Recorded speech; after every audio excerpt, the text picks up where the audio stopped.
And this is a bilateral meeting between Trump and Putin. President Trump wants to be there to have a better understanding of how to end the war, according to Caroline Leavitt, the White House press secretary. Do you think he will get that understanding without Zelensky being there? Do you think it's necessary for Zelensky to be there? What do you make of his absence?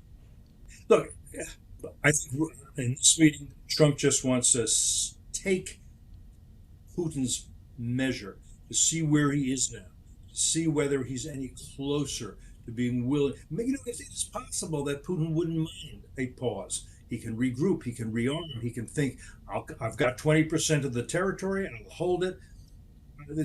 I'll come back and I'll get them later. It's possible he's willing to do that. He wants more if he can get it, but his fallback position may not be. But this is what Trump wants to figure out. Once Trump knows that, and particularly if he gets a ceasefire, then he can convene a trilateral meeting, bring in Zelensky, and they can try to work something out. Again, what do I mean by work something out? Zelensky and the Ukrainians do not want to. The most important for them is that they retain their independence, their freedom, their sovereignty. If they lose some land, that's bad, but it's not.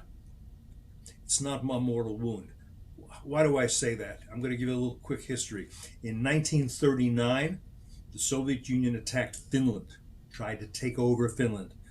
Everybody thought, anybody was watching, this won't be hard. Finland's a tiny little country. What can they do? They fought like crazy.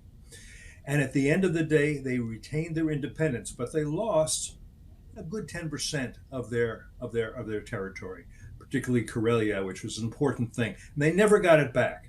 In this case, if I'm a Ukrainian, I might think, okay, he's going to hold it, but at some time, Putin's going to die. Putin's going to move on. There's going to be a succession, and it may not be a smooth succession because they don't have that kind of system.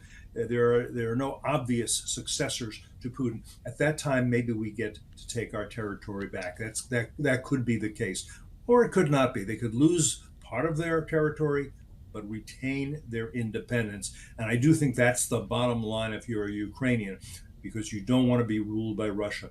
And you don't want to be ruled by Putin, who's been putting Stalin monuments up around the country. And you know that in the 1930s, Stalin made a famine in Ukraine to punish Ukrainian farmers who were against being collectivized under socialism, and killed something like 3 million Ukrainians. By the way, there's one other thing I just want to point out to you because I think it's fun. They're meeting in Alaska. What did Alaska used to be? A Russian colony. In the 19th century, it was Russian, and the U.S. bought Alaska from the Russians. Now, ultra-Russian nationalists say, just like they say, Ukraine is really ours. It's part of Russia. You know what else they say? Alaska is really ours. America shouldn't have it. We didn't sell it to them. Maybe we leased it to them for a while. We should get it back. And they would if they could. And one more, the Russian imperialists came all the way through Alaska and all the way down to Northern California. In fact, they had a fort 90 miles or so north of San Francisco.